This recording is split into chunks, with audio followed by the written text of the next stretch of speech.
Quem? Não sei, tô pensando aqui. Zero. É isso. Sim, o 9h59, ponto final no Jornal Gente desta quarta-feira. Voltamos amanhã às 8h. Agradeço, como sempre, todos os nossos ouvintes pela audiência e pelas mensagens. E você fica aqui conosco. Rede Bandeirantes de Rádio. 1170 kHz. Bandeirantes AM. Olá, ouvinte da Rádio Bandeirantes, aqui quem fala é Walter Sena. Eu estou aqui para convidar você para acompanhar as principais notícias do dia no Band Cidade. De segunda a sexta, às 6:50 da noite, logo depois do Datena. E você pode também participar com informações em flagrantes do seu bairro, da sua rua. Mande seu vídeo, mande sua fotografia. O WhatsApp da Band é o 19991969255. Anote aí. 991969255. Informação com credibilidade, marca registrada do Grupo Bandeirantes. Portanto, não perca o Band Cidade às 6:50 da noite. Até lá! Você está ouvindo a Rádio Bandeirantes de Campinas, ZYK 569, transmitindo em 1170 kHz. Bandeirantes Campinas. Na minha opinião, a reforma do Congresso se preocupa. Agora na Rádio Bandeirantes, Bastidores do Poder. Muito bom dia para todos vocês que nos acompanham, nos ouvem aqui na Rádio Bandeirantes de Campinas. Está no ar Bastidores do Poder, que é uma produção do Departamento de Jornalismo da Band+, produção e apresentação Rose Guglielminetti, Zezé de Lima, mesa de som Leandro Renato, central técnica Gil Kleber e Lucas Pessoa. Nós estamos ao vivo também em bandmulti.com.br, nos aplicativos Band Rádios e também, claro, no dial do seu rádio, na Bandeirantes Campinas. Bom, no YouTube, você pode nos ver no youtube.com/Rádio Bandeirantes de Campinas e no Facebook em 2 endereços, o facebook.com Rádio Bandeirantes CPS e facebook.com/Band+. Participem do Bastidores do Poder, mandando sua mensagem para 19 97102 1493. 97102 1493. E olha, nesse dia 22 de setembro, começo da primavera, a gente dá um oi para Rose Guglielminetti. Ah, que ainda não entrou ou entrou? Entrou! Oh, eu li aqui uma notícia, a Rose ainda não entrou. Falei, como assim? Nossa, pior que é verdade, porque eu fiquei aqui lendo as notícias, hora que eu olho aqui embaixo no meu computador, 10:01, eu falei, meu Deus, o Zezé já deve ter mandado algum recado para mim, entra, Rose. Ia mandar. Aí eu por causa da primavera, eu resolvi não mandar recado, entendeu? Porque eu acho que no começo de uma estação tão linda como essa, a gente tem que manter o charme, né, Rose? Verdade. Agora, só que começou bem, né? Tá um ventania, a menina fez tijolo na minha casa. Não, aqui tem flor de primavera na sala de jantar, na cozinha, em tudo quanto é lugar. Mas pelo menos é bonitinho, é poético, né, Rose? Minha irmã acha que é sujeira, mas eu acho que é poético. Tá, hoje poetisa mesmo, hein? Agora, o Lula é sujeira, nossa, tá bem sujo, mas tá bom, né? Vamos que vamos começar a primavera. O dia ontem, o calor intenso, bateu recorde aí. Olha, gente, a questão da água está virando uma grande questão para muitos municípios aqui da região metropolitana, porque o desabastecimento ele é inevitável se não chover, né, Rose? Sim, a Águas de Lindóia, por exemplo, ontem ampliou o racionamento de água, Valinhos ampliou na segunda-feira, no período, né, em que vai ter a suspensão, o racionamento de água. Todas as cidades estão enfrentando, todas não, grande parte das cidades da região tem enfrentado grandes problemas com seus reservatórios, e sem chuvas, eles estão dizendo que não tem como resolver, a situação está bem complicada. E hoje eu não li a matéria, não sei se você chegou a ler, mas eu vi o título, que a primavera começa com possibilidade de chuvas, com previsões de chuvas, mas que não serão chuvas suficientes para poder preencher ou vir na demanda que nós precisamos. Então, assim, vamos tomar cuidado, porque a situação está bem complicada. Esses municípios que eu falei, Valinhos, Águas de Lindóia, todos eles já estão, Zezé, com multa para quem usa água para poder lavar calçada, para lavar carro. Então, já tem algumas restrições de uso da água, né? Em Campinas, nós entrevistamos aquele diretor, né? Ele disse que Campinas, por enquanto, ainda não havia nenhum risco de desabastecimento, mesmo que por algum período. Então, nós vamos seguir aí torcendo para que chova, né? Eu acho que é a única coisa que nós podemos fazer é torcer. Não tem o que fazer nesse momento, né? Sem dúvida, é isso aí. Rose, temos, nossa, de local, eu acho que o que está chamando a atenção aí de todo mundo é aquela agressão a uma funcionária do centro de saúde lá no Parque São Quirino, que tomou um tapão na cara, hein, Rose? O que foi aquilo, minha amiga? Foi um desrespeito, né? A pessoa estava descontrolada. Você viu que a servidora, a coordenadora, estava quieta, né? Ela não respondia, né? Assim, e houve uma agressividade bem grande. Agora estão tentando localizar, né, essa mulher. A prefeitura, a polícia foi feito um boletim de ocorrência na polícia, e essa mulher vai responder por agressão, né, contra a servidora. É uma situação, Zezé, que os servidores, principalmente de postos de saúde, o ano passado eu me lembro que nós chegamos a fazer acho que 1 ou 2 casos também de agressão, mas contra servidores, que existe uma vigilância terceirizada nas unidades, mas eles estão pedindo, Zezé, para que a guarda municipal esteja mais presente, sabe? Passe mais vezes nesse posto de saúde. Agora, o problema todo, ontem eu até conversei com o prefeito, né? Mas ele falou, preciso ver o que é esse caso, né? É uma situação em que é assim, eu não estou dizendo que a agressividade da servidora está correta, tá errada, da servidora não, da pessoa está completamente errada, né? Mas os servidores acabam ficando expostos porque você, às vezes, ali o atendimento ou a prestação de serviço, ela é ineficiente para a população, ela é ineficaz para a população. Mas eu acho que essa mulher que agrediu a servidora tem que ser punida, Zezé, porque senão daqui a pouco, você imaginou se vira moda?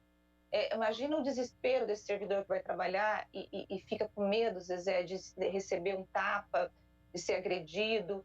Então, assim, foi bem violento mesmo. Eu imagino essa servidora como que ela está hoje, né? É muito complicado.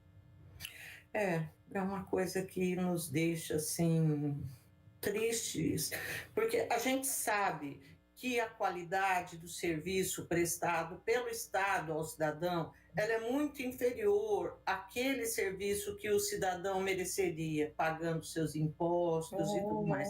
Nós sabemos disso, né? Muitas vezes a gente acredita que uma parte dessa ineficiência tem a ver com um servidor que não está nem aí, mas isso não cabe a nós julgarmos, e não é assim que a gente resolve qualquer questão, sabe? Metendo a mão na cara de alguém. Não é assim. Isso não é solução para problema nenhum. E acaba, em vez de ajudar num quadro que já é deficitário, num quadro que é ruim, acaba piorando ainda, porque você ter um servidor acuado é ainda pior do que ter um servidor que ele tem lá as questões dele. A gente tem que ver e encontrar outra maneira de entregar as nossas preocupações, tá? A gente tem de ter, eu não sei qual canal, a gente tem ouvidoria, a gente tem uma série aí de canais hoje, mas que talvez as pessoas não saibam muito bem para registrar suas queixas. Né? É necessário isso. Eu acredito que se isso for feito e se isso for respondido, se a pessoa se sentir também ouvida, vai reduzir o número dessas ocorrências. E eu não falo isso para proteger o cara o agressor, não. Eu falo isso para proteger o servidor. É necessário que haja resposta em todos os sentidos, para que esses casos sejam cada vez menos. Porque não dá. Eu imagino, eu não ia trabalhar hoje, não, Lúcia. Não, eu nem sei. Essa servidora provavelmente ela pediu. Eu acho que eles mesmos deram, né? Um afastamento, mas é um medo aí do servidor. Que tem esse problema de agressividade contra servidores, é uma coisa já antiga na Prefeitura de Campinas, que é discutido, e realmente o servidor de saúde que está lá na ponta, ele tem o risco mesmo de ser agredido por um paciente, ou um paciente psicótico, um paciente que esteja nervoso, né? Então, eu acho que a prefeitura precisa oferecer alguma solução para essa situação. E talvez a solução passe, talvez não, a solução vai passar, Zezé, em oferecer um serviço eficiente para a população. Eu acho que é isso. Agora, tudo isso nós vamos ter que investigar, né? Por que essa mulher estava reclamando, se realmente ela não foi atendida.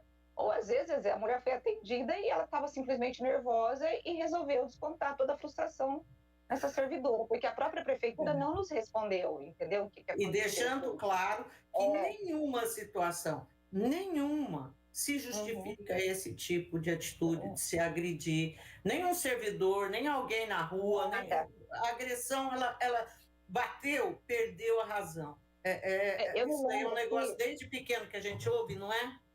Sim, sim, desse jeito. Eu me lembro aqui, Zezé, o ano passado, acho que foi no ano retrasado, teve uma discussão, eu não lembro se foi no Mário Gatti, em qual posto de saúde, em que um médico foi agressivo no sentido verbal com uma paciente. Não sei se você lembra, eles gravaram esse médico que xingou a paciente. Daquela época, nós criticamos esse médico, nós falamos isso não é papel do médico, não pode fazer isso. Da mesma forma, a gente precisa proteger essa servidora que foi agredida, que ela estava em silêncio, ela não agrediu a paciente e essa paciente precisa responder pelo ato que ela teve ontem. Ela precisa ser localizada, ela precisa ser punida e responder para que outros pacientes não se sintam, Zezé, legitimados a irem para as unidades de saúde e sair batendo. Fazer a mesma coisa. Fazer a mesma coisa, exatamente. Exato. Então, eu fiquei muito triste ontem quando eu vi aquele vídeo. Eu falei, gente, que situação,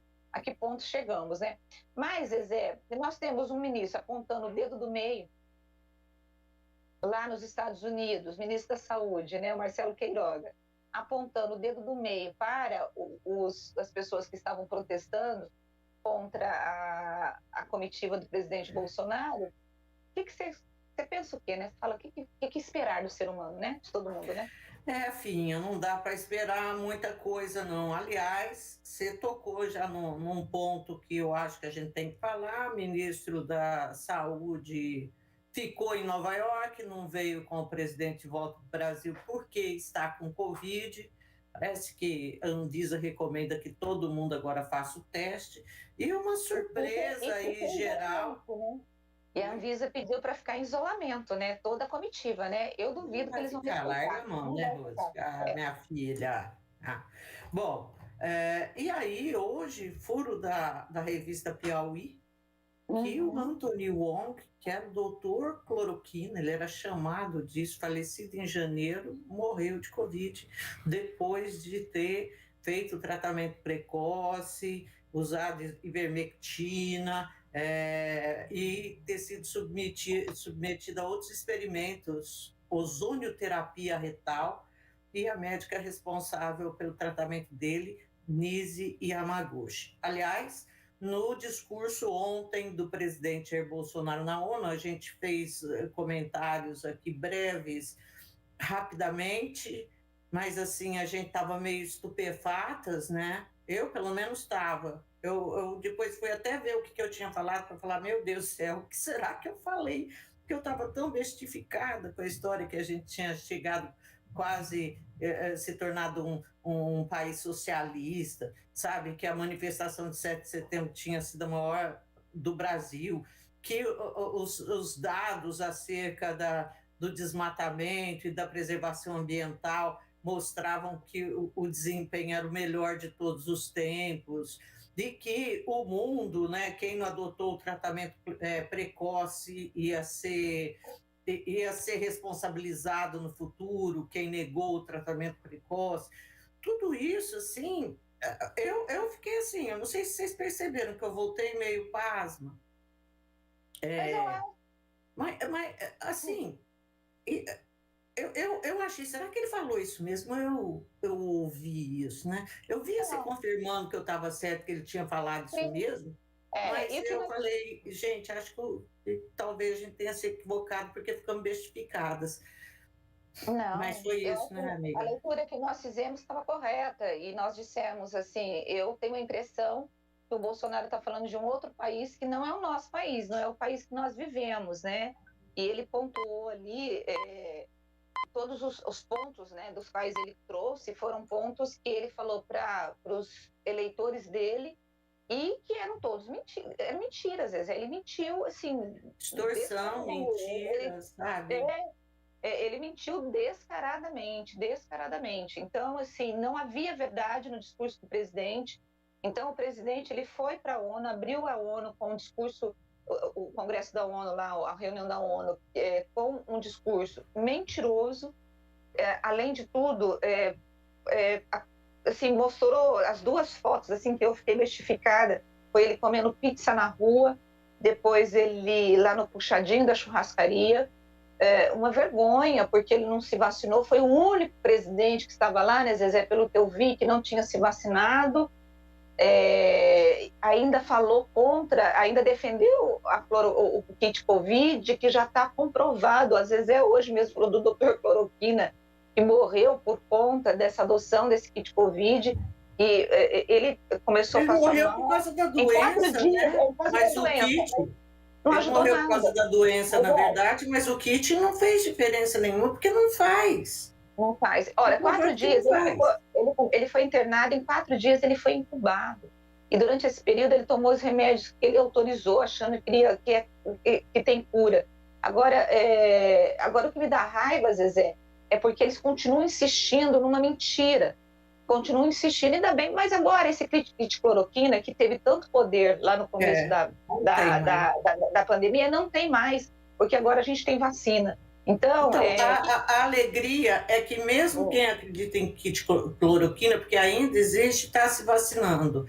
Então, muito provavelmente vai colocar na conta o kit cloroquina, mas não morrendo, estando vacinado, não passando para outros, né? Assim, já estamos bem na fita. É isso que importa, a convicção. Você acredita no que você quiser e é isso que a gente tem de... A gente tem que respeitar isso daí, Rose. Agora mas o Brasil ser um país assim que a economia pujante, é onde que nós estamos? Eu tomei um susto com aquilo, me lembrando o que nós estamos fazendo aqui de inflação, dólar lá nas alturas. 14 milhões de desempregados, como você colocou, inflação, com os preços de mercado super caros, gasolina, o olho da cara. Então, assim, eu acho que o Bolsonaro, é porque ele tem tudo, né, Zezé? Tudo do Estado, então ele não sabe o que é no supermercado e fazer uma compra. Esses políticos não sabem o que é ir no posto de gasolina e abastecer o carro. Só pode ser, porque eu não consigo entender que país é esse que ele falou ontem. Porque tá tudo... Foi lindo. Ele falou do 7 de setembro, né, dos seus eleitores que foram lá para Paulista. A maior manifestação já vista no Brasil. Todo o povo brasileiro apoia ele, e todo o povo brasileiro apoia. Ele tem 22% de intenção de voto, sabe? Mas assim, Rose, eu acho que... Agora, deixa eu falar. Ontem, eu preciso falar aqui. Eu já deixo você falar. Ontem eu estava numa reunião da Bandeirantes para umas coisas de gestão aí do site, né? Aí o menino que olha nossas redes sociais da Rádio Bandeirantes, ele falou: Rose, como o povo xinga você e a Zezé. Aí eu falei para ele assim, não se preocupe não, porque isso aí são os bolsonaristas que xingam, né? E a gente está acostumada, porque uma coisa é você, por exemplo, você tem um bolsonarista que vem e traz a informação e debate a ideia. Outra que vem com ofensa. Como a gente está muito acostumado com ofensa, eu falei para ela, a gente já está acostumado, já não se preocupe com isso. Fica frio. Então, Mas olha, uma coisa, você falou nisso, eu me lembrei de um negócio. Anteontem a gente entrevistou aqui o Major Jaime, que é um bolsonarista, vereador de Campinas, e foi uma entrevista muito legal. Eu gostei muito da entrevista com ele, não concordo com grande parte das coisas que ele falou acerca do Bolsonaro e tudo mais, mas, poxa vida, é uma pessoa com quem dá para você ter um debate racional e respeitoso, né? E aí houve um momento na entrevista em que você perguntou para ele se ele tinha comissionados na prefeitura, sendo um dos apoiadores do prefeito Dário Saad, né? E ele disse que não tinha ninguém. E eu falei, nossa, olha, todo mundo que apoia o governo até agora, você foi o único que chegou aqui e falou que não tem. Mas, Rose... Eu sei, alguém te procurou. O Paulo Gaspar falou, também não tenho, e não é que eu apoio o governo, mas estou na base para projetos que eu acredito. Paulo Gaspar, estou aqui então fazendo redenção, né, me redimindo da minha fala, e então Major Jaime e Paulo Gaspar não tem qualquer funcionário lotado na Prefeitura de Campinas, nomeado em cargos comissionados como pagamento pelo apoio deles ao governo Dário Saad. Não é importante a gente colocar essas coisas, Rose, senão a gente comete uma injustiça imensa, né? Não gosto de cometer injustiça, pelo amor de Deus. Você sabe da única injustiça, não vou falar aqui, que eu cometi um dia na vida, e eu me arrependo muito disso até hoje, apesar de até pedir desculpa e tudo mais, mas é um negócio que me deixa muito triste, ainda. Bom, Rose, nós temos um convidado. Ontem a gente falou... Ontem a gente falou aqui sobre a questão do trânsito, e falando que à tarde se formariam mais 30 guardas municipais que atuariam no trânsito de Campinas. Já são 90 atuando, mais 30, e ainda tem mais 2 turmas aí. Então vai dobrar o número de GMs atuando no trânsito de Campinas.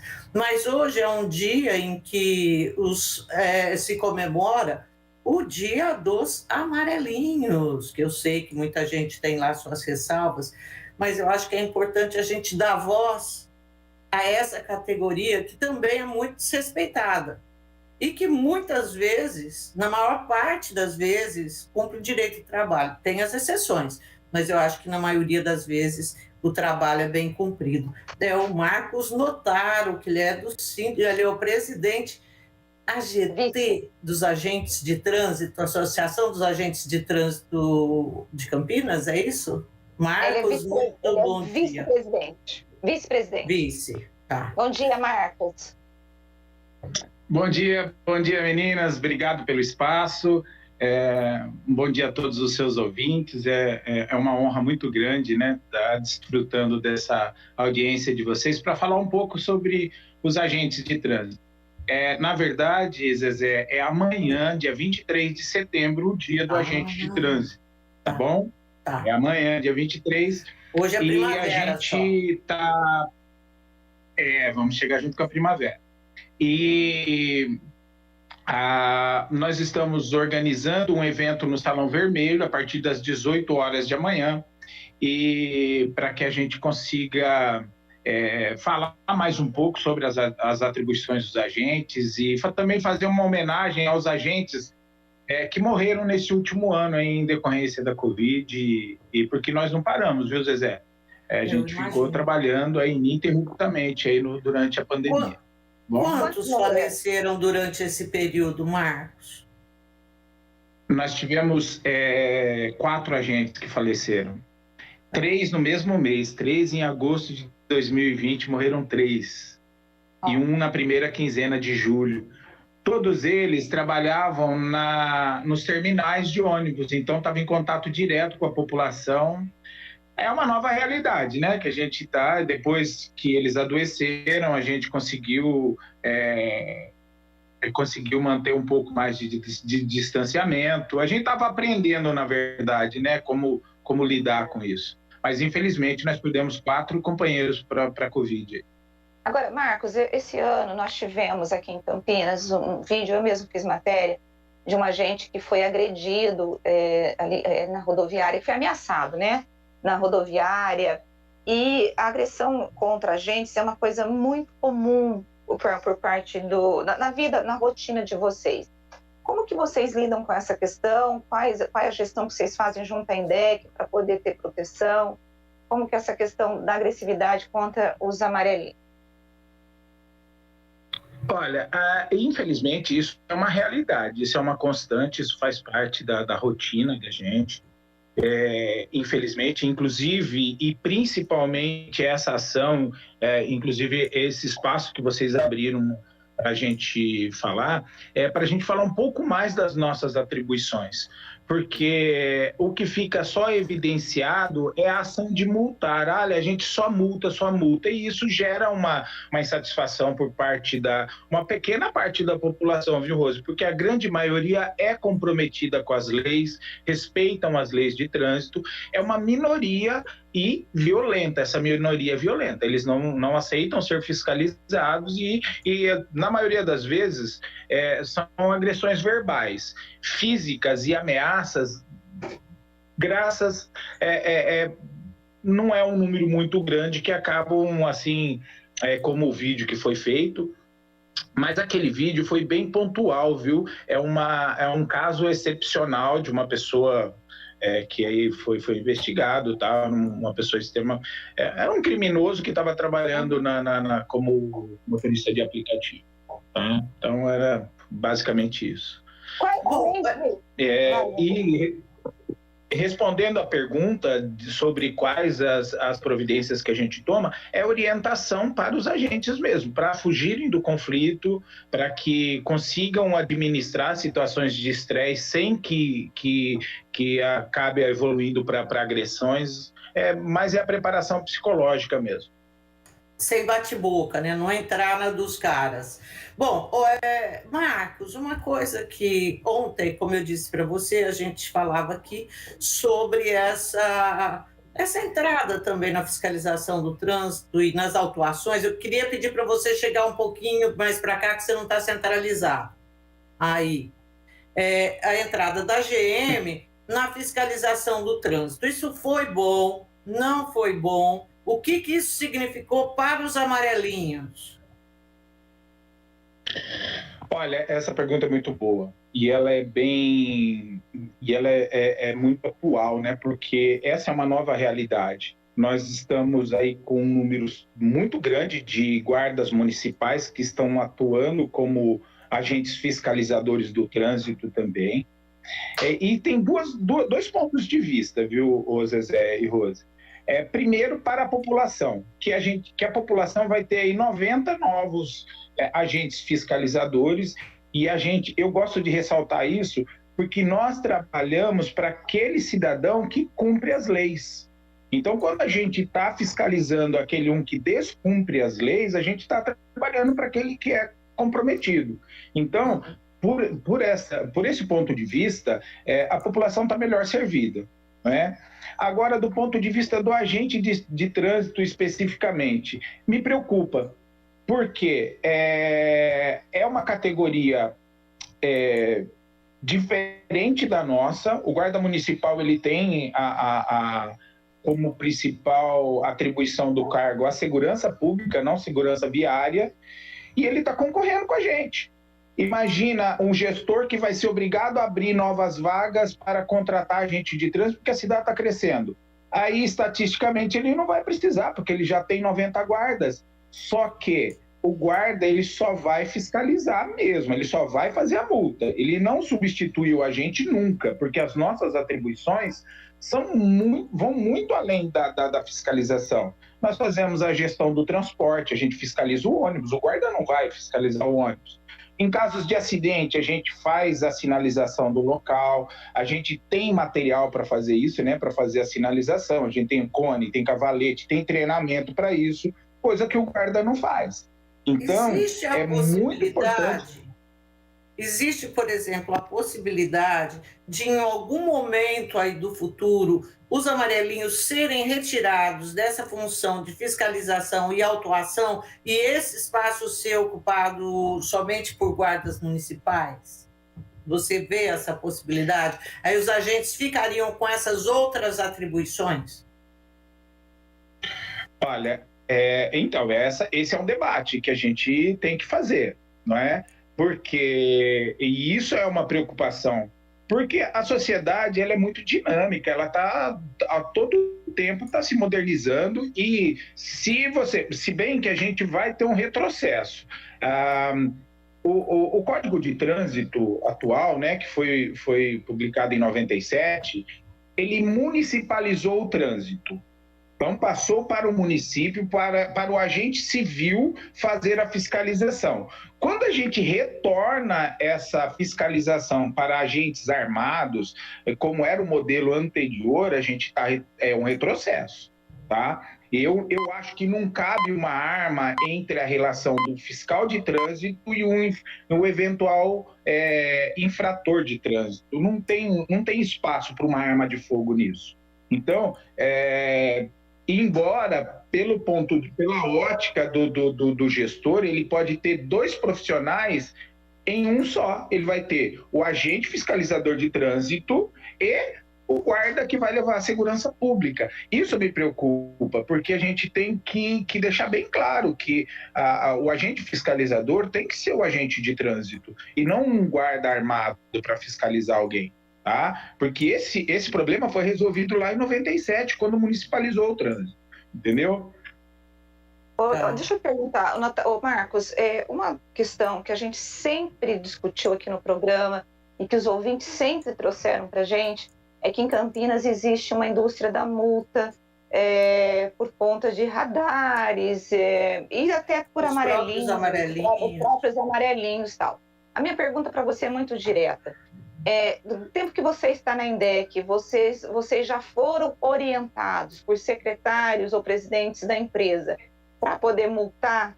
Tinha meta, tinha cota de multa por agente ou nunca teve? Como que é essa história? Isso é uma história que existe em Campinas ou vocês já foram pressionados para multar, para poder aumentar o caixa da INDEC? Olha, Rose, eu vou falar dessa gestão atual que está aí desde janeiro. É uma gestão que realmente nos respeita. A Rose faz pergunta bem.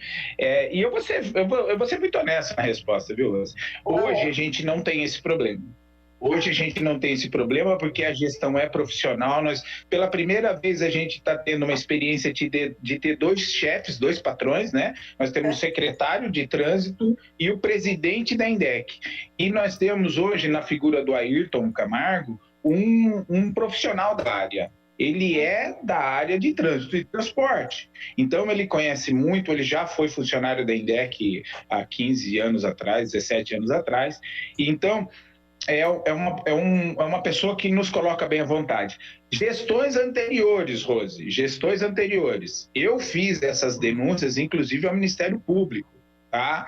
Porque eu não aceito que alguém seja obrigado a fazer multa para outras pessoas para atender interesses pessoais. E eu falo com muita tranquilidade que não era uma ordem da presidência da empresa, era alguns gestores que estavam no cargo de gestores, né, funcionários de carreira, que direta ou indiretamente cobravam. Por exemplo, fazer uma comparação de desempenho.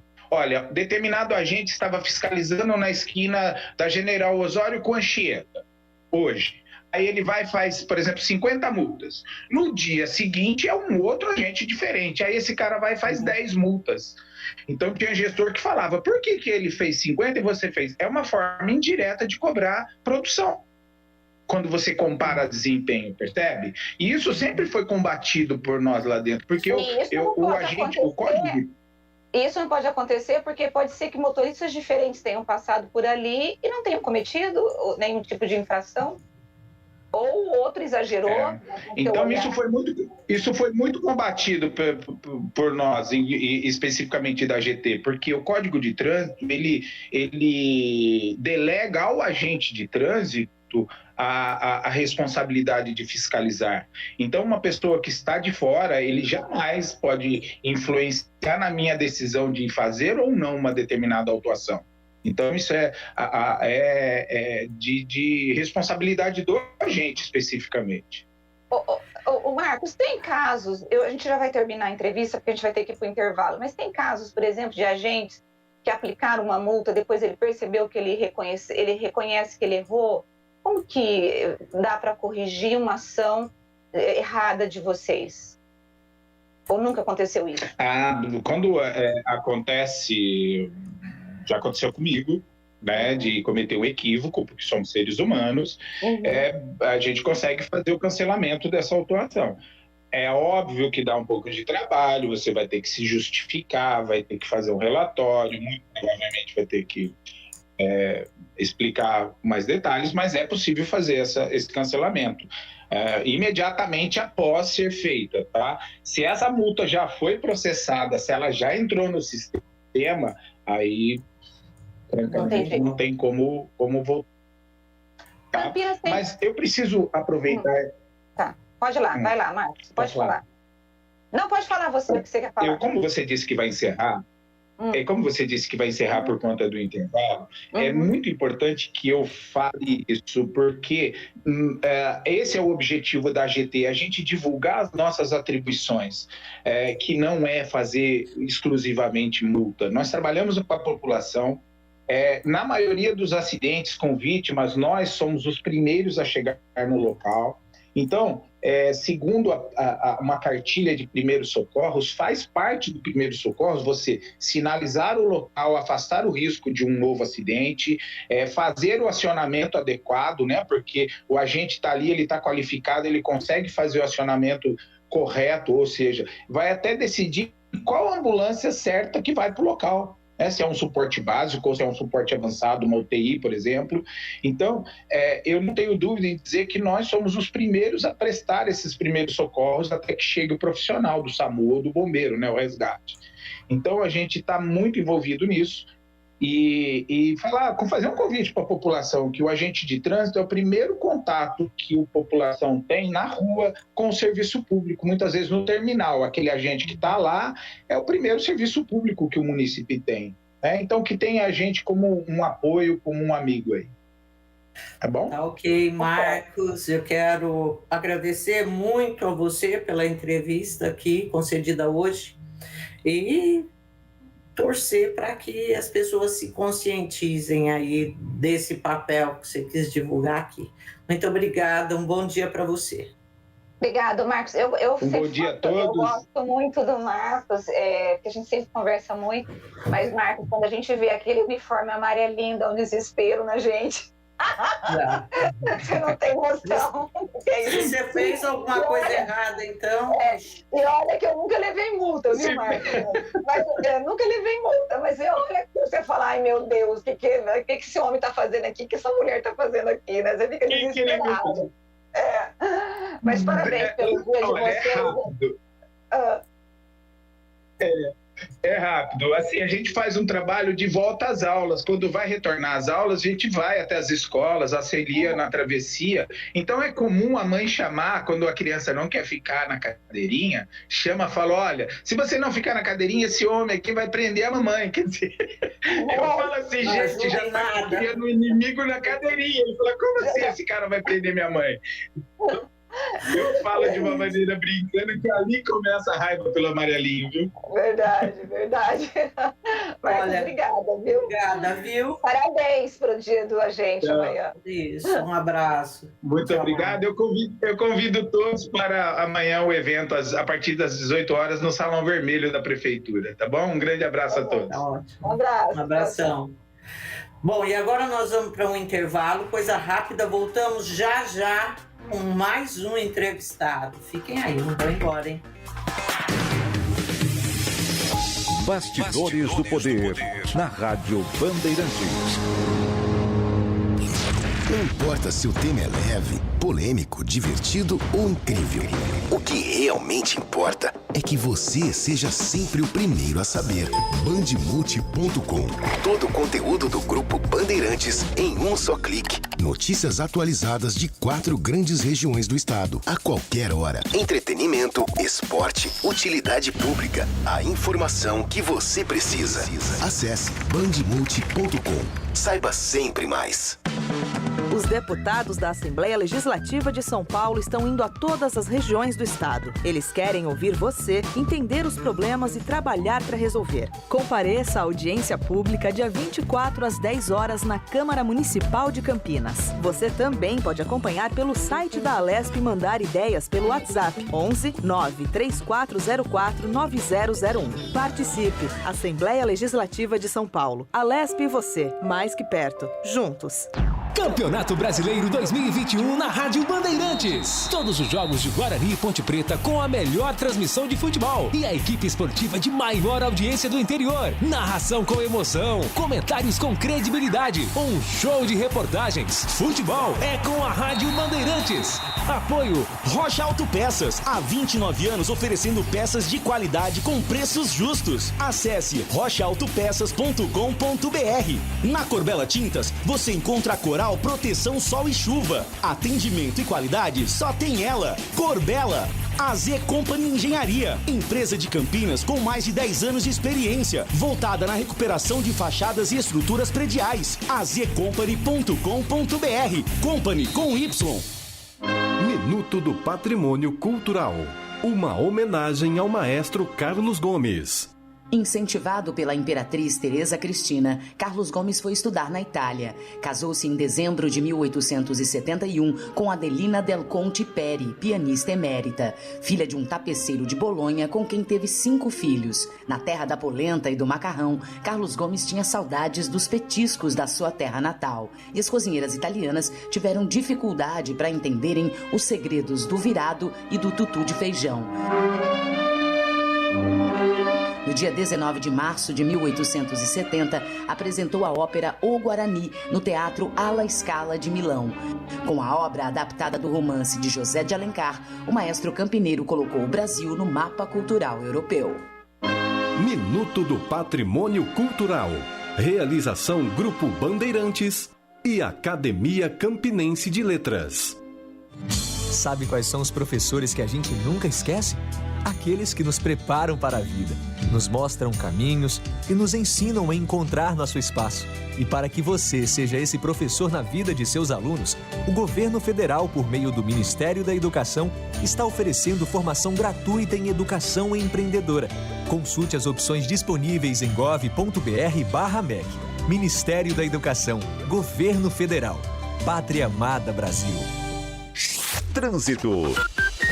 Pela Orozimbo Maia, motorista encontra uma movimentação um pouco maior até a chegada da Avenida Brasil. A partir da Avenida Brasil são boas as condições. Tem uma movimentação maior no acesso a Senador Saraiva, mas o motorista não perde tempo. Senador Saraiva tem boas condições. Quer fazer a reforma da casa ou investir naquele intercâmbio? Venha para o consórcio Embracon. Faça uma simulação em embracon.com.br. Embracon, porque sonhar não tem limites. Agora, News Drops com Henrique do Vale, direto de Nova York. Os líderes democratas do Congresso anunciaram que vão anexar a suspensão do limite da dívida a um projeto de lei de gastos obrigatório para manter o financiamento do governo. Dessa forma, os republicanos são forçados a escolher entre lidar com o limite da dívida, algo que muitos disseram que não querem fazer, e arriscar um fechamento do governo. A Câmara, inclusive, deve votar um projeto de lei de gastos conhecido como uma resolução contínua. A votação será um teste inicial para ver se os republicanos estão dispostos a votar para fechar o governo. Os democratas já mudaram seus objetivos sobre o assunto. Na semana passada, inclusive, o líder da maioria na Câmara, Steny Hoyer, disse que a Câmara irá suspender, ao invés de aumentar o limite da dívida. Evergrande, uma das maiores incorporadoras imobiliárias da China e uma das maiores empresas do mundo, está causando um grande aperto na economia global. O enorme negócio tem dívidas enormes no valor de cerca de 300 bilhões de dólares e deveria ter pago os juros de alguns dos seus empréstimos, inclusive nessa última terça-feira.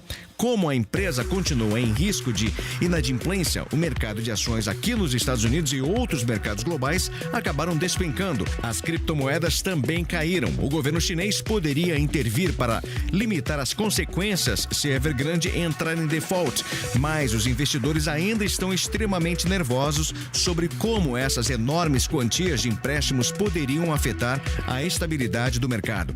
Alguns estão comparando um possível crash ao colapso da Lehman Brothers em 2008, que foi o principal elemento da crise de crédito na época. E a União Europeia está pedindo agora que os Estados Unidos autorizem a entrada de pessoas vacinadas com doses da AstraZeneca. Vale lembrar, inclusive, que esta vacina ainda não foi aprovada pelo órgão regulatório americano. Em novembro, os Estados Unidos restringiram a entrada em seu país. Inclusive, nessa semana, o governo americano disse que vai liberar a entrada desde que as pessoas estejam plenamente vacinadas, incluindo até pessoas vindo do Brasil. Atualmente, o Centro de Controle de Doenças considera totalmente vacinado contra a Covid-19 quem tomou os imunizantes aprovados para uso emergencial no país da Pfizer, da Moderna e da Janssen. Entre as vacinas aprovadas pela Organização Mundial da Saúde está a Coronavac, mas o site do CDC, Centro de Controle de Doenças, não há qualquer menção a Coronavac ou a outras vacinas além da AstraZeneca. Você ouviu News Drops aqui na Rádio Bandeirantes. Rádio Bandeirantes.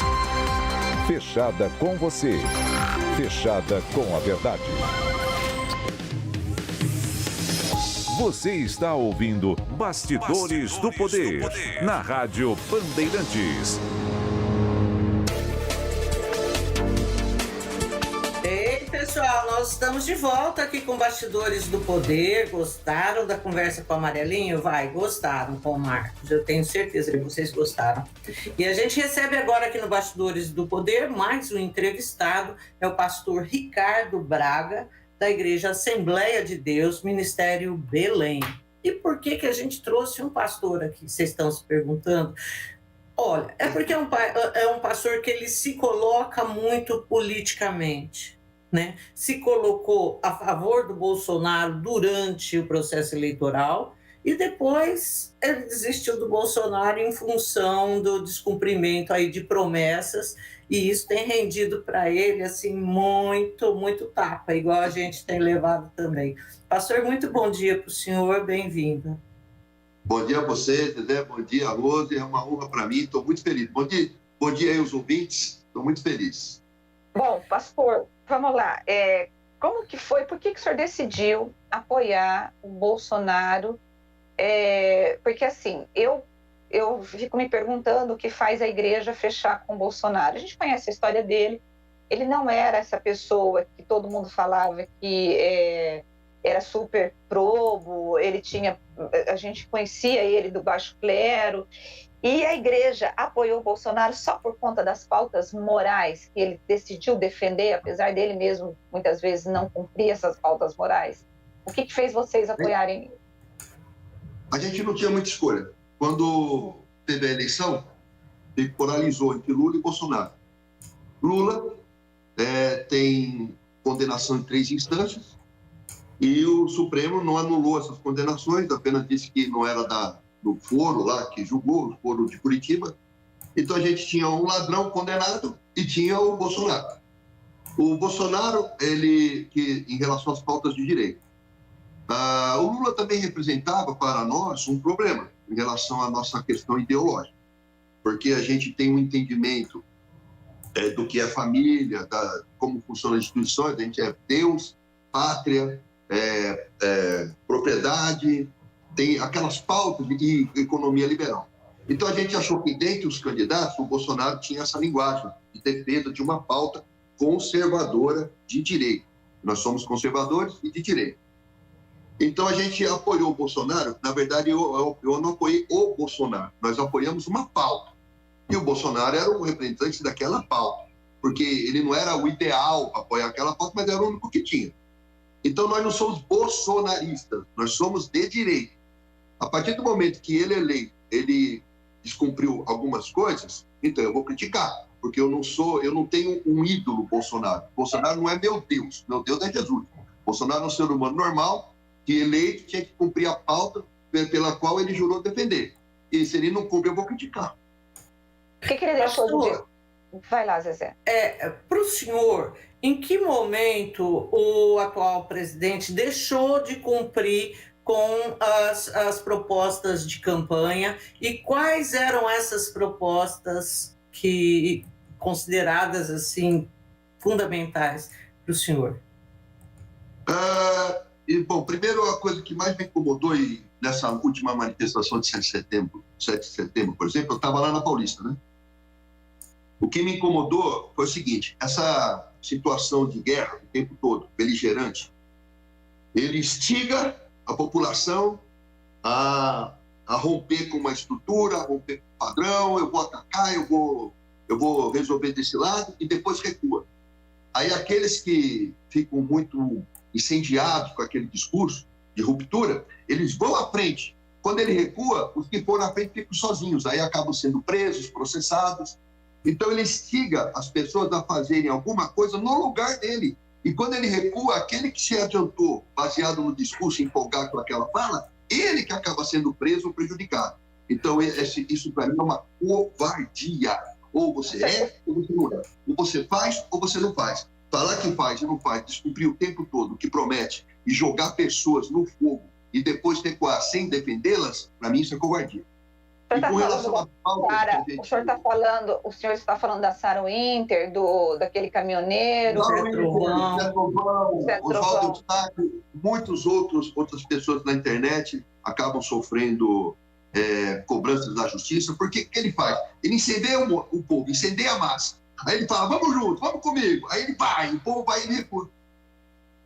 E quando ele recua, o cara que foi ficou sozinho. Você já viu um capitão abandonar soldado no meio da guerra? É o que ele faz. Ele incita o cara que está menos preparado assim, o cara se anima, vai, depois ele fica sozinho.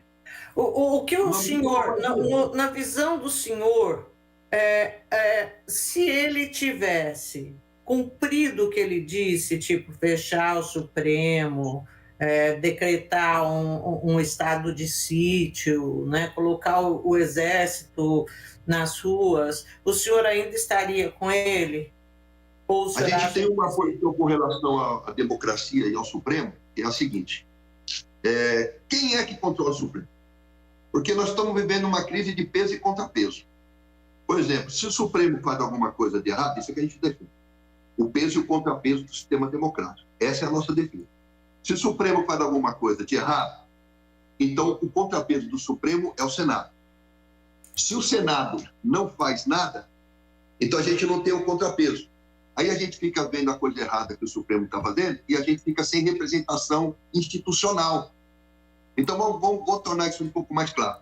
Uma coisa que para mim é erro do Supremo patente.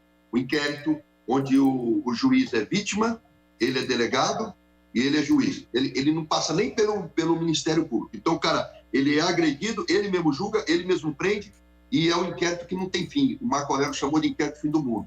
E para mim isso é completamente ilegal. Aí quem tem que ver isso é o Senado. Aí se faz 3 milhões um abaixo-assinado, 3 milhões de assinatura pelo impeachment do ministro, toma essa atitude. Porque o problema não é a instituição Supremo, é o ministro. Aí o Senado engaveta. Depois vem outros pedidos de impeachment e engaveta. Por que o presidente do Senado tem poder de calar o povo e não botar em plenário, que é o plenário que é soberano para julgar isso, e não vai para o plenário porque um homem só barra? A mesma coisa o impeachment do Bolsonaro. Por que tem que barrar no Congresso? Por que não solta para o plenário julgar? Então a gente fica tendo uma crise, a gente aqui, 57 milhões de eleitores de direita, a gente fica assim, qual é a instituição que nos defende? Aí a gente não tem uma voz institucional. A presidência da República é uma voz institucional. Aí naquele instante que o Bolsonaro reuniu as pessoas na polícia, o que a gente queria? A gente não queria estado de sítio, a gente não estava falando de intervenção militar, a gente estava falando de chamar um Conselho da República, para que esse Conselho da República visse de que forma, democraticamente, no peso e contrapeso, essas questões pudessem ser resolvidas. Mas esse Conselho da República, mas esse Conselho da República não funcionaria como um órgão de censura? Porque o problema é porque, assim, quando você olha as falas do Bolsonaro, é nítido que existe ali uma fala de autoritarismo e de golpismo, em que ele não respeita os poderes, né? Eu concordo com o senhor que nós temos um Supremo em que algumas peças desse Supremo, elas são, a gente questiona. Você tem um Gilmar Mendes, que a gente sabe o que ele faz. Nós temos um Dias Toffoli, nós temos ali, mas você tem algumas pessoas que são sérias ali. Agora, o que não dá é para um presidente da República usar um discurso e dizer nós não vamos cumprir nenhuma medida judicial. Um presidente da República que instiga, como o senhor coloca, as pessoas ao ódio, e as pessoas... O que nós temos hoje nas redes sociais são pessoas brigando, o senhor é de igreja, são pessoas brigando dentro da igreja por conta de um político, como se fosse uma coisa assim, um Deus. Então, assim, é absurda a cegueira em que nós tivemos. O que nós tivemos aqui no Brasil? 600 mil mortes, porque simplesmente o Bolsonaro defendeu o kit cloroquina, que muitos compraram isso e não vacinou. É um presidente que não se vacinou. É uma vergonha internacional hoje. Foi para os Estados Unidos, o único presidente que não se vacinou contra a ciência. E é isso que está fazendo com que os hospitais não estejam superlotados, as pessoas não estejam morrendo. Então, eu me pergunto para o senhor, assim, ainda dá para poder continuar fazendo a defesa de um homem desse, de um político desse? O que eu fico pensando é o seguinte, o meu problema não é o Bolsonaro. O Bolsonaro, para mim, é o homem comum. Ele não é Deus, não é ídolo, não é nada. O que me angustia é que as instituições, presidência, Senado, Congresso e STF, não estão funcionando direito. O STF, na minha opinião, interferiu em poderes. Aí o Bolsonaro interfere também. Aí eu tenho uma presidência interferindo, tenho um STF interferindo. Quer dizer, se as instituições não funcionarem, vai virar o caos. E não é a instituição, são pessoas dentro da instituição. Você fala, o Bolsonaro, ele é autoritário e tal, mas tem ministro autoritário também. E quem é que breca ele? E quem é que breca o Bolsonaro? São as instituições. É o peso e contrapeso da República. E que se essas instituições não nos representam e ficam invadindo umas às outras, nós estamos caminhando por causa institucional. Sabe o que resulta a causa institucional? Fanatismo. Sabe o que resulta no fanatismo do indivíduo? Guerra civil. Professor Ricardo, mas deixa eu te falar, às vezes eu já te passo para você, mas olha só, quando a gente fala de instituição, a gente elege os deputados e os senadores. Você tem um centrão hoje que está fechado com esse caos institucional. Ele se alia àquele que paga melhor para ele, que é o que nós estamos vivendo hoje. Então, qual que é a saída que o senhor propõe? Porque para mim a saída é pelo voto. Para mim a saída... A saída que nós aqui da igreja fazemos é ensinar o povo a votar. Porque eu não posso fechar o Congresso, mas eu posso eleger pessoas que me representem para lá. E cobrar daquele que eu coloquei lá atitude. Porque na eleição seguinte ele não elege, não. Porque a gente vai acompanhar o trabalho dele. Porque a gente quer que a instituição funcione e que os nossos representantes trabalhem para nós, não trabalhem para si, com esses conchavos que você citou, tentando fisiologicamente ajeitar o seu voto dentro do Congresso, esquecendo os eleitores, pensando no interesse pessoal ou do partido. Isso também gera crise institucional, quando o cara se vende e quando o presidente compra. Isso aí não é democracia, isso é negócio. Então, a gente é contra esse balcão de negócio. Então, a saída para isso é, cada eleição a gente eleger pessoas que nos representem, assim como tem outros segmentos sociais que vão eleger deputados que os representem. E agora, o que foi bom é isso, a gente ganhou uma consciência política tão grande que agora a gente não elege só não, a gente elege, acompanha e cobra. E se não cumprir com o que prometeu em campanha, a gente tira. Tira como? Na urna, na próxima eleição. Então, na minha opinião, nós estamos com a democracia, ela não está indo por causa só do Bolsonaro. Na minha opinião, alguns representantes, cada um dos poderes, está colocando a democracia em risco. A democracia está em risco não é por causa de uma pessoa, mas de um conjunto de pessoas. E eu estou muito preocupado com isso, porque hoje eu sou pastor. A gente sabe como, na nossa fé, como o Espírito Santo trabalha, e como a gente acredita que, na nossa linguagem, é o demônio que trabalha. Um trabalha no amor, outro trabalha no ódio. Se você incitar ódio, começar a aumentar essa pressão vai acabar em revolta. Então, as instituições estão sendo ameaçadas por causa desse aumento de tensão o tempo todo. Na minha opinião, se continuar subindo, pode acabar em guerra civil isso aqui. Então, pastor, assim, eu vejo o senhor falando E, assim, muita coisa eu não duvido do senhor. Eu acho que cada poder tinha sim que cumprir o papel que lhe cabe, né? Respondendo àquela Constituição de 1988. Né? Então, naquela Constituição diz: os ministros do Supremo vão ser pessoas, acima de tudo, com notável saber, que não tem mancha nenhuma na reputação. E há muito tempo a gente vê que isso nem é considerado mais para se escolher um cara que vai para o Supremo Tribunal Federal. Não é uma história do Bolsonaro, não é uma história só do Lula, nem só do Fernando Henrique Cardoso, eu não sei nem quando que isso começou, né? Mas essa história do cara ter notável saber, reputação ilibada, tem uma série de coisas ali, isso não existe mais. Então, isso fragiliza o nosso Supremo Tribunal Federal, eu acho. Você reunir ali pessoas que não tenham, acima de tudo, essas qualidades. Verdade. Então, assim, a minha esperança, e é nisso que eu queria ver com o senhor, é de ter realmente um povo que saiba escolher, para que um próximo presidente da República, por exemplo, ele escolha alguém com base nesses critérios, que a gente volte a isso, que foi dito pela nossa Constituição Federal. Está lá, está escrito isso, né? Mas, assim, eu tenho pouca esperança, eu tenho pouca esperança em relação a isso, porque eu vejo o senhor fazendo um trabalho, eu entendo que o senhor quer um país democrático, como eu quero, com 3 instituições funcionando e funcionando bem, mas a gente sabe que os grupos de interesse, inclusive da parte da religião, né, eles fazem de tudo para mascarar uma realidade aí, para defender os seus interesses. Eu não vou ficar aqui citando, porque eu acho que talvez eu possa até colocar o senhor numa saia justa, que não é a minha intenção colocar. Mas a gente... Aí, acho que os dedos da mão e os dedos dos pés não seriam suficientes para a gente falar de deputados de denominações, senadores de denominações que estão lá para defender interesse de igrejas e tudo mais. E que participam desse tal centrão que a gente acha que é a escória do mundo. Não é só da política, é do mundo, aquilo ali.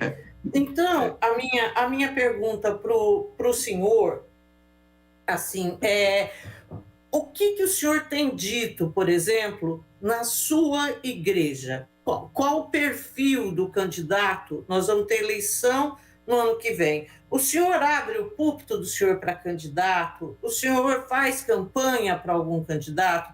Eu me lembro que a Rose, por exemplo, acho que foi na eleição retrasada, assim, teve até um enrosco, assim, porque ela falava, o candidato não pode subir num púlpito. Então, eu queria saber do senhor, como o senhor se posiciona nesse sentido. Bom, primeiro assim, eu me posiciono em 3 situações. Eu sou professor, empresário e pastor. Só mais uma coisa, em relação à democracia, o senhor seria favorável ao golpe ou o senhor acredita que a democracia é o regime que nós devemos brigar? E outra coisa, Zezé, eu estou gostando muito de você, você pode me botar em saia justa à vontade, viu? Não responda à vontade. Então, olha só, deixa eu falar um negócio importante. Eu sou pastor, empresário e professor. Na igreja, no púlpito, eu vou para cultuar a Deus. Eu não ponho político no culto, porque não tem sentido isso. Não é nem bíblico. Você vai na igreja cultuar ao Senhor. É um culto que você presta a Deus. Depois do culto, se você quiser falar de política em outro momento, você fala. Pode falar com o membro na casa dele, no e-mail. Mas dentro da igreja, a igreja foi feita para cultuar ao Senhor. Se você coloca outra pessoa no altar para cultuar, você está cometendo o pecado da idolatria. Isso aí não existe no Evangelho. Então, se faz política dentro da igreja, fora do púlpito, fora do palanque. Com relação a essa questão da gente eleger pessoas que vão lá defender nossas pautas, isso é democrático. O pessoal evangélico elege seus deputados. O pessoal do MST elege os deles. E isso é democracia. A gente tem pensamentos completamente diferentes, mas nós temos o direito de expressá-los e de e de conversar sobre eles, para ver se encontra alguma pauta em comum. No caso da igreja, a gente se sentiu... Sabe por que a igreja avançou na política? Que a gente foi atacado no nosso cerne, pessoalmente. Existe antigamente, quando se falava em comunismo, pensamento de esquerda, se falava em Karl Marx e se falava entre burguês e proletariado. Na minha opinião, eu li o Capital 2 vezes, Karl Marx cometeu 3 erros. Primeiro erro, ele não considerou a fé como válvula de escape de pressão social. Segundo erro, ele não considerou que o capitalismo é plástico, é capaz de se adaptar. E o terceiro erro que ele cometeu é que o desejo de liberdade é inerente a todo ser humano, ele vai lutar por isso, ele não vai aceitar que o partido decida por ele. Para mim, esses 3 erros. Depois eu li Engels, Weber, Trotsky, eu li Durkheim, eu li tanta coisa. E eu cheguei em Gramsci. O que eu percebi? Que houve uma mudança do pensamento de esquerda. O pensamento de esquerda antes era marxista, proletariado e burguesia, depois virou Gramsci. E o Gramsci fala, nós precisamos ocupar as instituições e fazer uma revolução cultural. Então mudou a forma da esquerda trabalhar. Quando essa forma mudou, afetou a nós. Porque a gente tem um conceito de sociedade, de família, que o pensamento gramsciano atacou. Uma coisa que o pastor tem, que nenhum político tem, nós, pastores, sentamos no sofá da sala de estar das pessoas. O pastor senta na sala de estar para tomar café. O político não entra na casa, mas nós entramos. Então, nós ouvimos os dramas, as necessidades, as dificuldades. E quando a gente começou a escutar que lá na escola, né, a professora está falando com o meu filho que ele pode ser menina. Ele tem a escolha. E o menino tem 5, 6 anos de idade. Na escola, a professora está pregando para minha filha que ela tem que usar camisinha. Minha filha tem 8 anos de idade. Então, a gente começou a ouvir o desespero dos pais, porque eles querem educar o filho de um jeito, a escola educa do outro. E a igreja não é homofóbica. Tem pastores travesti, o pastor Flávio Amaral, por exemplo. A igreja aceita o travesti, aceita o gay, entra na igreja. O que a gente não quer é que eduquem os nossos filhos para ser assim. As coisas têm que ser a interferência na educação dentro da nossa casa. Nós não recriminamos os gays, mas não queremos que alguém chegue para minha filha e fale assim, olha, você vai ser sapatão. Um exemplo, usando a linguagem comum. Uhum. Então, o que a gente se sentiu atacado. Quando a gente se sentiu atacado ideologicamente, a gente resolveu reagir. Como é que a gente reage? Começamos a lançar candidato a deputado, candidato a senador, e estamos vigiando, porque o que você falou, Zé, o fisiologismo, para mim, é um nojo. E o Bolsonaro é uma das... Vocês me fizeram a pergunta lá atrás, o Bolsonaro rompeu com isso também. Ele se projetou como sendo fora do sistema e depois agora está junto. Então, ficou ruim. E a última pergunta, se eu sou a favor do golpe... Sobre a democracia. Se eu sou a favor do golpe, da revolução contra a democracia, eu vou dizer para você, eu não acho que a gente vive uma democracia, porque as instituições não estão funcionando direito. Se as instituições funcionassem direito, a gente está vivendo sistema democrático. Hoje não. Hoje eu não sei se a gente vive uma creptocracia, eu não sei se a gente vive uma plutocracia, porque democracia não é. Eu não me sinto representado. E milhões não se sentem representados. Agora, eu sou a favor do golpe? Não. Eu sou a favor que se substitua as pessoas. E nesse aspecto foi muito bom, porque essa crise toda fez com que o povo acompanhasse mais política. Se acompanhar melhor a política, ele vai ter mais consciência em quem ele votar. E ele vai acompanhar aquele que ele elegeu. Essa é a mudança que eu acredito. Agora, pastor, a gente vive no Brasil hoje as pessoas que não querem o Lula e nem as que querem o Bolsonaro. Por outro lado, pois é. Por outro lado, na terceira via... Nem, né? Geração nem. A terceira via também não conseguiu ainda apresentar um candidato que responda ao anseio desse grupo. O senhor acredita que até a eleição do ano que vem nós teremos alguém que possa representar essa geração nem? E qual seria o candidato ideal para o senhor? Quando o senhor vai falar de política com os seus membros, quando vocês vão conversar na sala de jantar, que tipo de candidato que o senhor acha que deveria ter como candidato a presidente da República? Vou falar uma coisa para você, o Supremo, eu não posso falar do Supremo como instituição, né? Mas algumas pessoas do Supremo deram tiro no pé. Porque hoje só tem uma pessoa capaz de reeleger o Bolsonaro. O nome dessa pessoa é Lula. Porque se polarizar lá entre Lula e Bolsonaro, a gente tem, olha a escolha, a gente tem entre o ladrão e o mentiroso. Eu faço o quê? O ladrão não vou votar, vou acabar votando nele de novo porque eu não tenho opção. Agora, uma terceira via para ser formada, olha a dificuldade hoje. Precisa de um nome. Se tiver 2 nomes na terceira via, já não tem muito voto. Se dividir entre 2 e 3 nomes de terceira via, já era. Não tem terceira via. Agora, como é que essa terceira via vai se ajustar em torno de um nome? Eu não vejo isso possível, porque tem muita guerra de ego, de vaidade, de projeto pessoal de poder. Eu acho o Dória, por exemplo, mais falso que nota de R$3. Ele tem um projeto pessoal. Aí o outro lá tem um projeto pessoal, não se une. Se não tem união em torno de um nome de terceira via, não tem terceira via. É uma terceira via fragmentada, ela não tem voto. Aí nós vamos para uma polarização que vai ter muito cristão que vai votar no Bolsonaro a contragosto porque não quer mais o Lula. E eu tenho uma mulher boliviana. Eu tenho lá eu vou para a Bolívia todo ano. Eu vejo que é um governo socialista. Deus me livre. Aí eu não quero votar no Bolsonaro e vou ter que votar nele, porque se eu votar branco ou nulo no Lula, vai ser ruim. Então nós estamos entre o fogo e a frigideira. Está ruim.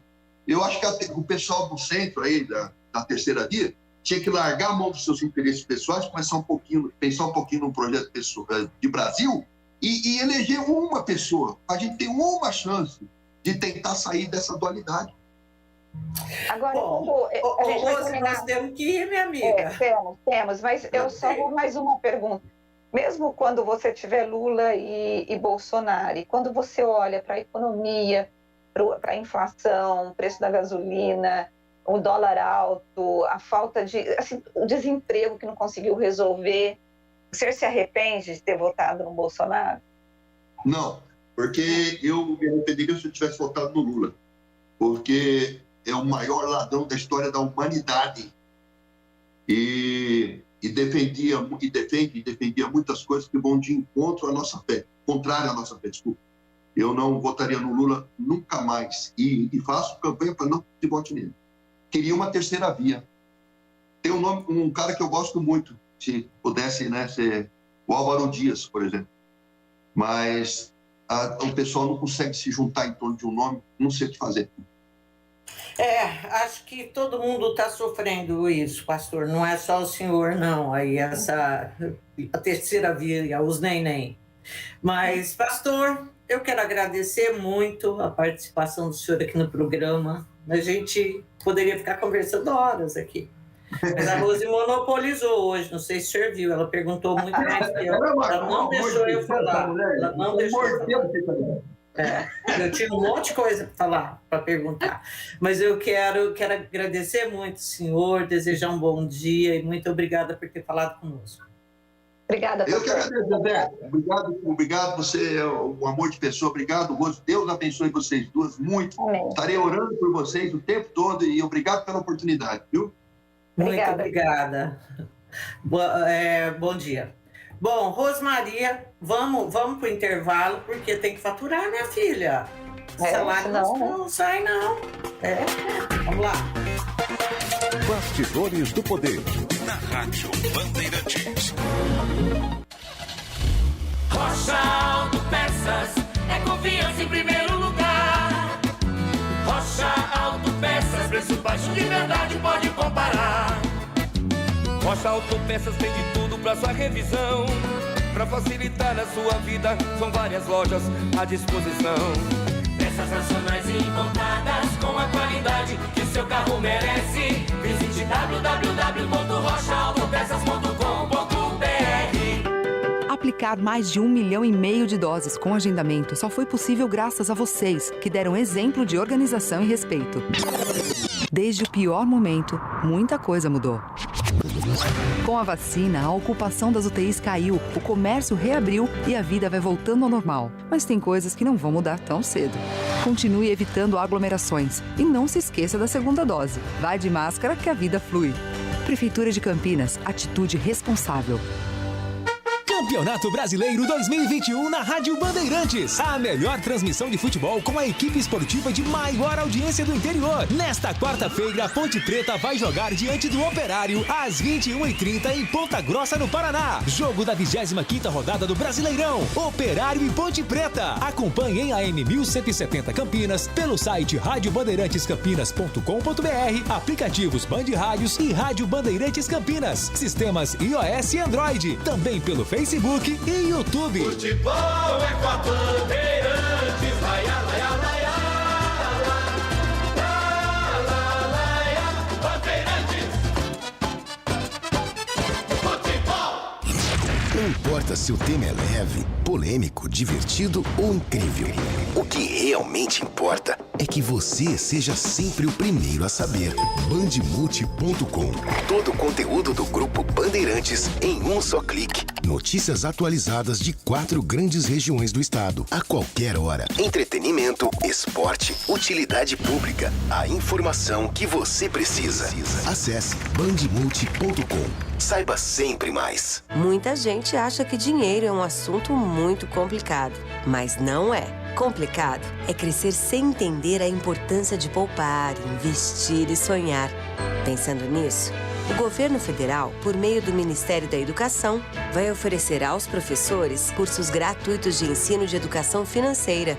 Conheça os cursos em edufinanceiranaescola.gov.br. Ministério da Educação, Governo Federal, Pátria Amada Brasil. Trânsito.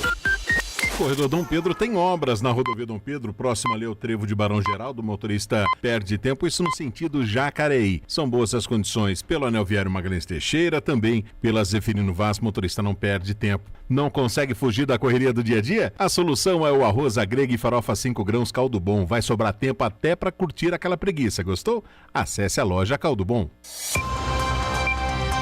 Rádio Bandeirantes. Fechada com você. Fechada com a verdade. Você está ouvindo Bastidores do Poder, na Rádio Bandeirantes. Ei, pessoal, nós estamos de volta. E aí, gostaram da entrevista com o pastor? Eu gostei, achei bacana. Eu gosto muito de ouvir as pessoas, principalmente assim, essas pessoas que vivem em outras bolhas que não são as nossas, né? Então, é muito importante a gente saber como todo mundo pensa. O respeito vem dessa diversidade. Não tem outro caminho da gente ser respeitoso com as ideias, a não ser conhecer todas as ideias e debater todas as ideias. Isso é fundamental. Bom, agora a gente vai para os ouvintes, porque, olha, Deus me livre de ficar em falta. Deus, já tem um mentiroso mora aqui, e eu, de repente, viro mentirosa também, não vai dar certo isso de jeito nenhum, Rosmarie. Então, vai lá, fala tudo e a gente comenta. Tá bom. Olha, o Celso Santos, ele disse que ontem à noite, no início da noite, ele observou 2 breves apagões na região que ele mora, que é na Vila Orozim Maia, Jardim Baronesa e o Jardim Carlos Lourenço. Aí ele disse, talvez tenha sido devido ao vento forte, mas bateu um medo que seja um presságio do que teremos pela frente. Aí eu achei ótimo o que ele falou.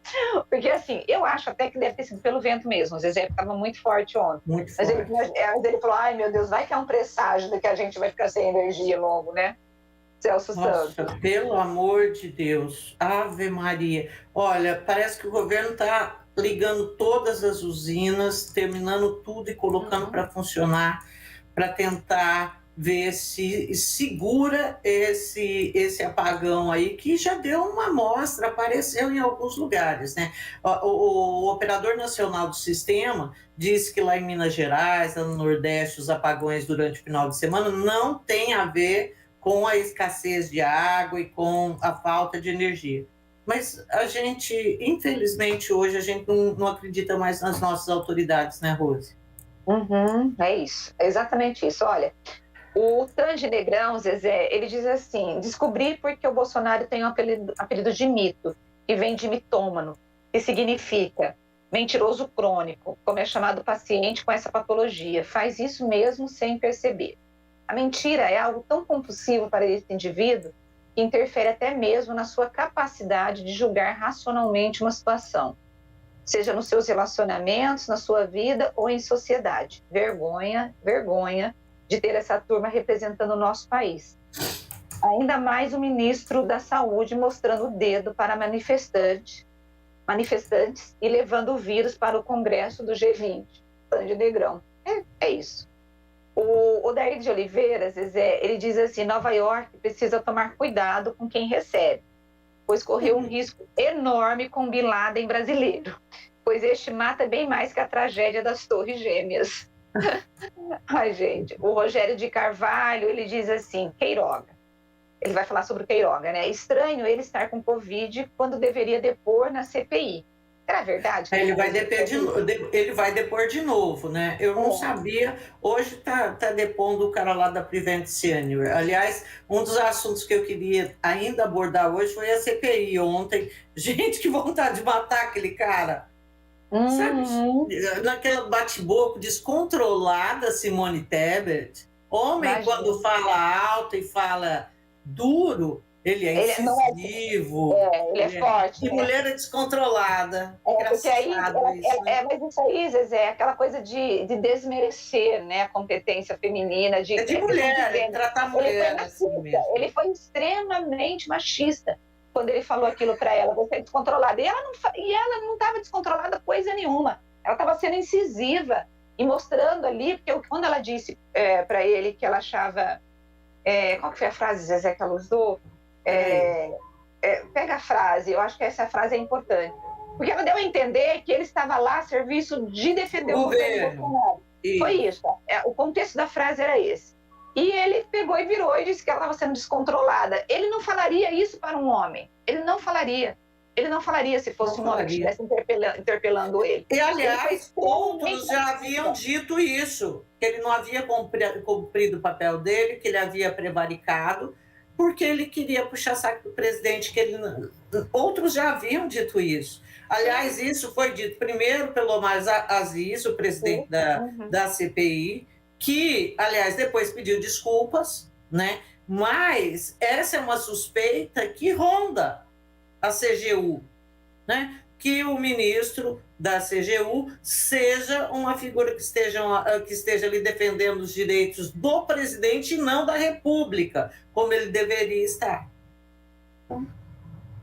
Enfim, aí o Rogério, ele fala assim: bom, estranho ele ficar doente quando ele teria que depor na CPI, mas como a Zezé já respondeu, ele vai ser remarcado, né? Aliás, o Rogério continua: além de comer pizza e mostrar o dedo, o que ele vai fazer em Nova York nesse período? Ele vai ficar em quarentena lá, né, isolado, porque lá ele tem que ficar isso que a gente espera, né, que ele fique isolado. Agora, Zezé, essa história do dedo dele, ninguém nunca mais vai esquecer esse gesto desse ministro da Saúde. Nunca mais, né? Além do que, assim, gente, e eles ficaram, infelizmente, a comitiva brasileira lá em Nova York, assim, ficou batendo perna, arranjando coisa para fazer, porque o único encontro bilateral foi com o primeiro-ministro britânico. E esses encontros, essas reuniões, né, em geral, os presidentes, o primeiro escalão do governo, tem agenda cheia, porque, assim, um monte de gente querendo falar. O Bolsonaro, gente, nosso país, ninguém quis falar. Estava isolado lá. Voltou antes do tempo, Rose, porque estava marcado inicialmente, lá quando ele foi, para voltar às 22 horas. Mas depois eu vi que ele talvez voltasse mais cedo, porque não tinha nada que fazer lá. Não tinha mesmo. Porque a importância é tanta, né? Olha, Zezé, o Edivalmir está dizendo assim: então tinha esse problema?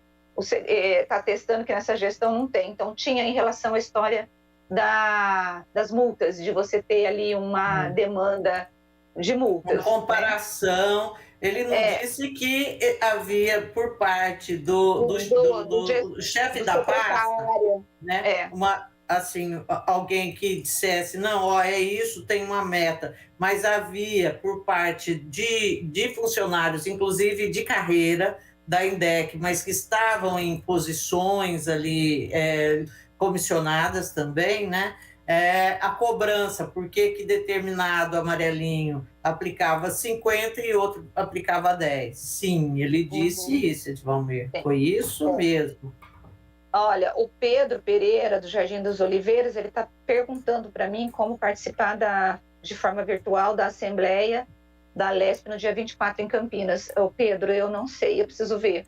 Provavelmente tem um link, eu não tenho o link aqui, mas eu vou descobrir o link e eu vou pedir para o Lucas passar para você aí no teu zap, tá bom? Mas é pelo link, eu consigo o endereço.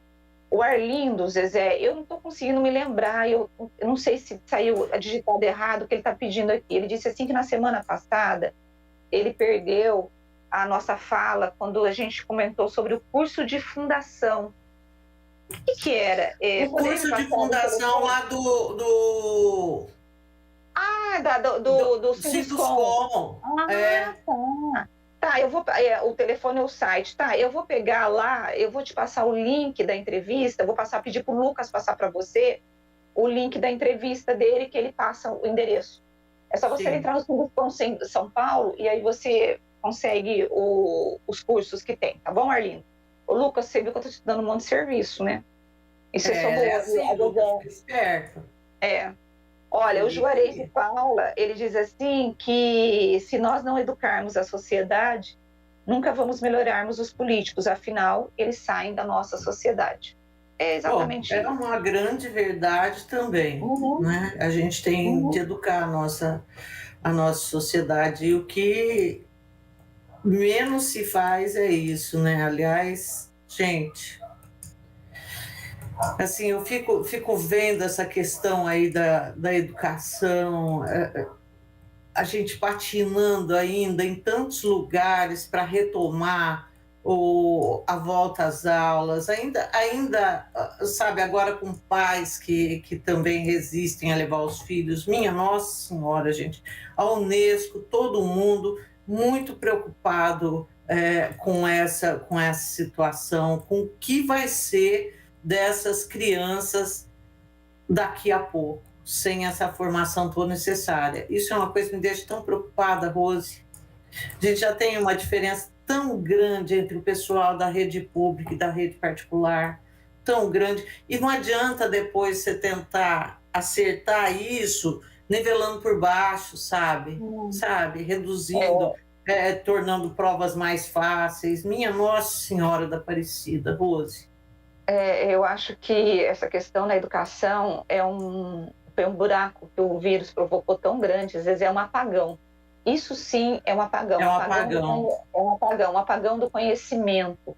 Porque nós sabemos que a educação, ela é a chave, isso não é coisa de políticos, é a única coisa. Quando você olha para países que conseguiram sair do subdesenvolvimento e foram para o desenvolvimento, você observa que houve um investimento massivo na formação, na educação e na formação da sua população. Então, quando você tem... E até, outro dia eu estava lendo, Zezé, na China e no Japão, estou falando que eu vou fazer um TCC sobre suicídio, né? E no Japão o índice é muito alto de suicídio. E entre os jovens acontece quando está muito próximo das provas finais, porque uma coisa que é cobrada muito na sociedade é o desempenho escolar desse aluno.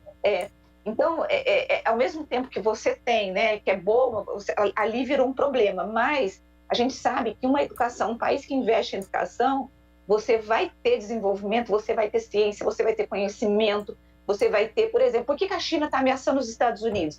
Enquanto os Estados Unidos formam ali, eu vou usar um número hipotético, mas é mais ou menos isso que eu vou falar, 700 engenheiros por ano, a China joga no mercado 15 mil.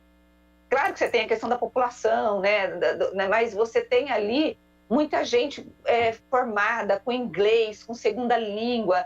E agora você imagina, Zezé, o Brasil, quando eu penso no Brasil, que a gente já tem um problema na educação. Aí você tem as escolas públicas que nós tivemos aí as crianças nem entravam na sala. Nossa, eu mandei para você um vídeo dos pais tendo que falar no TikTok como que foi esse percurso das crianças durante a aula em casa. Aí tinha uma brincadeira que era assim, mãe, fala que eu estudava 10 horas. Aí a mãe falava, imagina, onde que você estudava 10 horas? Por quê? Sim. Porque não tinha isso, houve um apagão e realmente vai ser um problema, viu, Zezé? É isso. Bom, gente, olha, Rose, nós chegamos ao fim de mais um programa nessa quarta-feira. Amanhã já é fim de semana praticamente, porque quinta já começa, a gente já começa, ou você começa a acelerar. Mas eu começo a acelerar, pessoal, a gente se encontra amanhã às 10 da manhã de novo.